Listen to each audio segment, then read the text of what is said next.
Hello అండి, welcome to cook with me. ఈరోజు నేను పుల్లగా ఉండే వాక్కాయ పప్పు చేస్తున్నాను.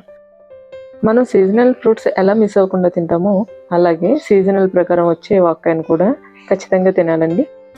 ఎన్నో ఔషధ గుణాలు కలిగిన ఈ వాక్కాయను తప్పకుండా తినాలి. వాక్కాయను శుభ్రంగా కడిగి మధ్యలో కట్ చేసుకుని లోపల గింజను తీసేయాలి. వాక్కాయ పులిహోర చేసుకోవచ్చు, వాక్కాయ మటన్ కూడా చేసుకోవచ్చు అండి. నేను ఇక్కడ వాక్కాయతో పప్పు చేస్తున్నాను.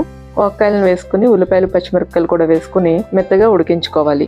ఇలా మెత్తగా ఉడికిన పప్పుని మనం తాలింపు వేసుకుంటే చాలా బాగుంటుంది. పుల్లగా ఉంటుంది, చాలా బాగుంటుందండి పప్పు. ఈ వాక్కాయలో విటమిన్ సి ఎక్కువగా ఉంటుందండి. Vitamin C, vitamin B, iron కూడా ఉంటుంది. వీటితో పాటు యాంటీ బ్యాక్టీరియల్ మరియు యాంటీ ఇన్ఫ్లామేటరీ గుణాలు కూడా కలిగి ఉంది. ఎన్నో ఔషధ గుణాలు కలిగిన ఈ వాక్కాయను తప్పకుండా తినాలండి. మనకి మార్కెట్లో లభించే చెర్రీలు ఉన్నాయి కదా, అవి కూడా వాక్కాయలతోనే చేస్తారంట. నాకు కూడా ఈ విషయం ఈ మధ్యనే తెలిసిందండి. అవే నిజమైన చెర్రీలు అనుకున్నాను, కానీ అసలు చెర్రీలు వేరే అంటుంది. ఇప్పుడు పప్పు మెత్తగా ఉడికిపోయింది కదండి. వెల్లుల్లిపాయలు, జీలకర్ర, ఆవాలు, ఎండుమిరపకాయలు, కొంచెం కరివేపాకుతో తాలింపు వేసుకోవాలి. ఇలా తాలింపు వేసుకున్న పప్పు చాలా బాగుంటుందండి. ఖచ్చితంగా ట్రై చేయండి. అలాగే వీడియో నచ్చితే లైక్ చేయండి. వాక్కాయ గురించి మీకు ఇంకేం తెలుసో కామెంట్ చేయండి. మరిన్ని ఇలాంటి వీడియోస్ కోసం ఛానల్ని సబ్స్క్రైబ్ చేయండి.